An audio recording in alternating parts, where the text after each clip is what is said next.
Sige, let's pray. Tayo simula na sa gawain ko na. Maraming salamat din Diyos sa pagkakataon nito na kung saan muli ang praise team o music department ay magkakaroon ng practice para mag-lead sa worship service. Sila ang gagamitin mo. Pero kapag sinasabi mo sa salita, iba talaga ang merong puntasyon. Iba talaga merong iyong salita. Kasi ang iyong salita, it is a powerful. Ang iyong salita ay salaming. Ang iyong salita ay binihin. Kaya Panginoon, tulungan mo po ang praise team at ang nanonood at iba pa namin mga kasama na kung saan ay nasa bakasyon dahil ay holiday ngayon. Kaya naiintindihan namin, salamat din po sa mga kapatiran dito na kung saan ay laging meron time. Saan man sila naroon, naway makapag-online po sila para marinig din nila ang devotion na kung saan bago sila mag-practice. Samahan niyo po, doon niyo po ako, Panginoon, sa aming gagawin at sa iba pang mga dapat gawin. In Jesus' name, Amen. So, ang pag-uusapan natin ay tapos na po tayo dun sa isa noong patungkol sa ministry, pero it is connected pa rin sa ministry. Dapat nag-uusapan natin ay about the ministry. So, pero bago lahat, sabihin niyo muna sa inyong katabi, good morning, happy holiday, God bless. Come on. Good morning. Good morning. Good morning again, no? So, pasensya na po, no, kung di ako nagbibigkas ng Happy Valentine's Day. No, as a Christian, it is better to be open and tell the truth, no? Pero dahil ito nakagisnan, naging practical, naging nakasanayan, I respect. Pero pag nakakatong ganyan, doesn't matter, din problema yan. Kasi it is a symbolize and represent about love. Kaya pag sabi ko lang ay Happy Love's Day, no? Yan, no? Pwede pa yun, Love's Day, no? So, pero just expression, no problem, no? Pero as a Christian, I tell you the truth, ay hindi ng ating belief and faith about the Valentine. Pero, ititinatag para to appreciate about love. Amen po ba? No? Kaya tama naman yun, dahil isip ko ina-appreciate about love eh. Okay? So, sinabi ko to kasi, it is connected sa ministry. Love is the root. Love is the key. Sabi niya may kanta eh. Pag-ibig lang ang susi ng lahat. Alam niyo yun? Mga bata pa lang. Parang dapat yung matanda na ako Okay, matanda pa lang, no? Okay. So, sa madaling sita, wala kayong gagawin. Just take time to listen. Philippians chapter 4, verse 13. At dito sa Philippians chapter 4, verse 13, alam ko na ang cellphone ninyo ay may Bible. Alam ko na wala kayong dalang Bible. Pero ako naniniwala, mas wala kayong dalang Bible o may dalang Bible, meron mo kayong pandinig, di ba? Tama po ba? Hello, tama po ba? Di ba? Ang Bible ay sabi, faith cometh by hearing. And hearing by the word of God. So, kaya, lagi ko sinasabi na ang mahalaga ay makinig. Pero mas maganda pa rin. Kaya lagi ko yan eh. Susunod talaga. Brother Dan? No? Ang mga ayaw natin, maglalagay tayo din ng mga Bible. Amen po ba? Para anytime, pwede ko yun. No? Para anytime, ay pwede mo. Saan ko sinasabi ni Pastor? Okay ba yun? Okay ba yun? Okay. Don't worry kasi eksakto na. Ano pa, hindi na, no? So, pag-usapan natin, Philippians chapter 4, verse 13. Alam niyo natin, no? I can do all things. Sabi dito, I can do all things through Christ which strengthened me. Magagawa kong lahat ng bagay kay Kristo, siya nagbibigay ng kalakasan sa akin. So, ibig sabihin, pinag-uusapan natin dito na kung saan emphasize about the ministry, magagawa mo ito because of Jesus Christ. Listen. Mahirap gumawa sa ministry kapag hindi talaga ang sentro si Jesus Christ. Walang personalan. I tell you. Kapag ang ginagawa to because of the pastor or because of the leader or because of the member or because of you, bibigay ka. Tamang panahon. O kaya, nalulungkot ako, may mga pastor ngayon, at naririnig ko napapanood ko sa Facebook, at matagal na rin siya sa ministry, nabe-burn out na. Sabi niya, dami na ng ganito eh. Routine na.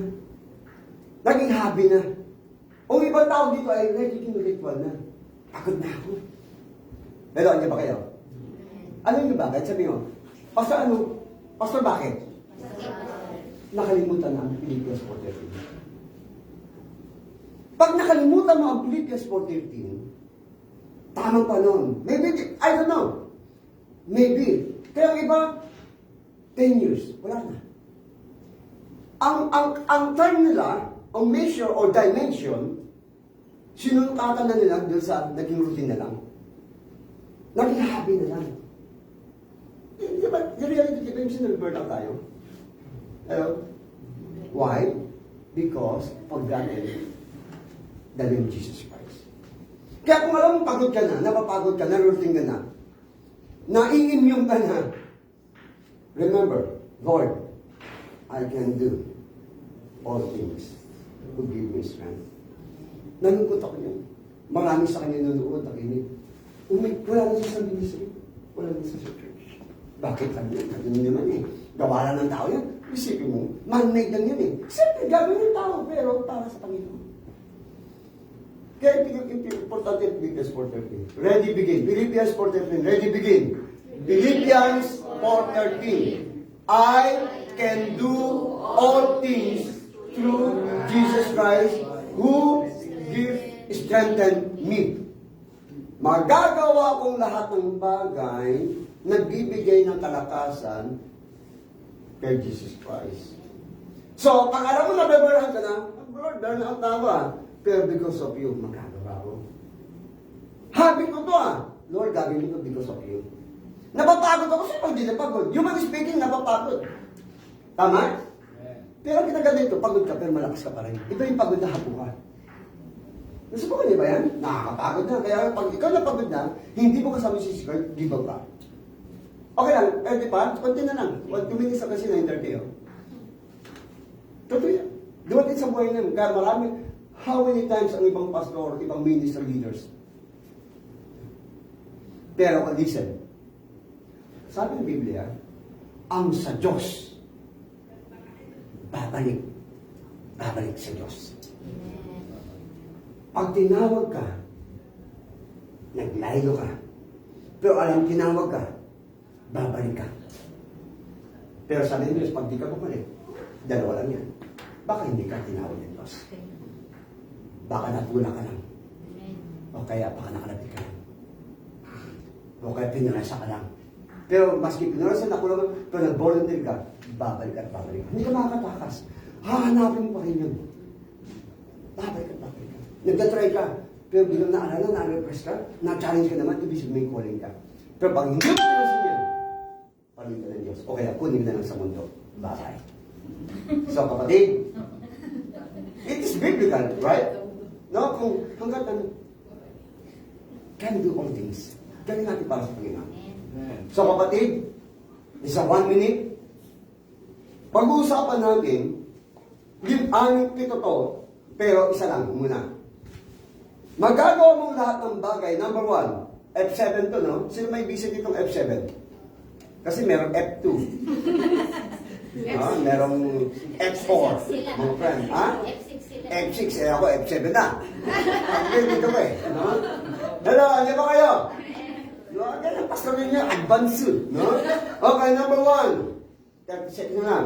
Number 1 na magiging, you can do all things, number 1, remember, faithful to God. Everybody say, faithful. One more. Faithful to God. Marami, konti, nakakapagod o hindi, routine na lang o hobby. Lord, I'm thankful to you. Faithful ako sa ministry because of you. Pag iyan ang naging attitude mo, kapatid, ako naniniwala, maski pagod na pagod ka, maski may nakakapansin mo wala, Lord, I can do. I want to be faithful to you. Ay ministry ko. Ano man mangyari, Nangihina ako pero kaya ko. Faithful ako sa iyo. Let's pray. O Diyos, salamat po sa 5 minutes na yan. Nagbigay paalala. Philippians 4:13. Naway maarawan nila. Gagawin namin to na nagbibigay lakas. Yung pwersa ay galing sa inyo. Hindi human effort. God's power. Pero ang sikreto, faithful para magawa namin. Lord, naway hindi lamang ito routine o naging hobby o nakasanayan lang. Kundi ito ay worship, praising and serving. Bless praise team. Tulungan mo sila sa kanilang pagpa-practice. Andun yung enjoyment. Pero meron joy.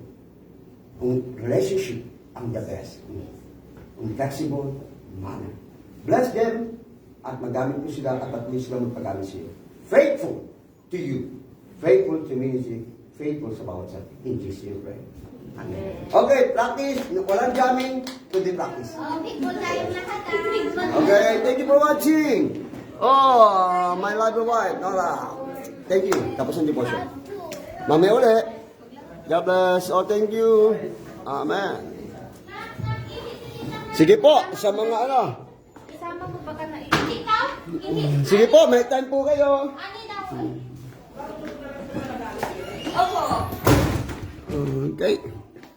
So, thank you for watching. And then sabi ng Panginoon, ay natapos na po ang ating 5 minutes devotion sa praise team. Sa lahat mga nanonood, nakantabay.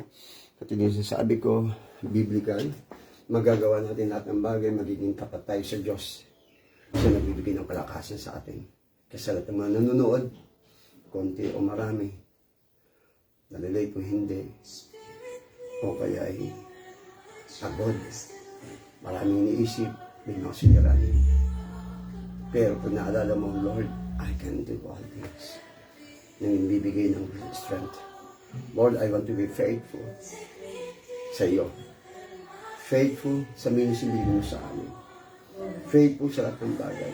Pero magagawa namin ito through Jesus Christ by the power of the Holy Spirit. Kapatid, kapag yan ang nasa puso mo, pinapuso sa iyo ng Panginoon, maalala mo, sigurado, always enthusiastic, always aggressive, always alive, dynamic, no? Maski pagod, malakas pa rin. Hindi yung pagod latong-lata. Physical, to strength. Kasi nga, hindi mabe-burn out because the secret is the power of the Holy Spirit through Jesus Christ na nagbibigay ng kalakas natin. Maraming po salamat sa lahat ng mga nanonood, lahat ng mga tabay.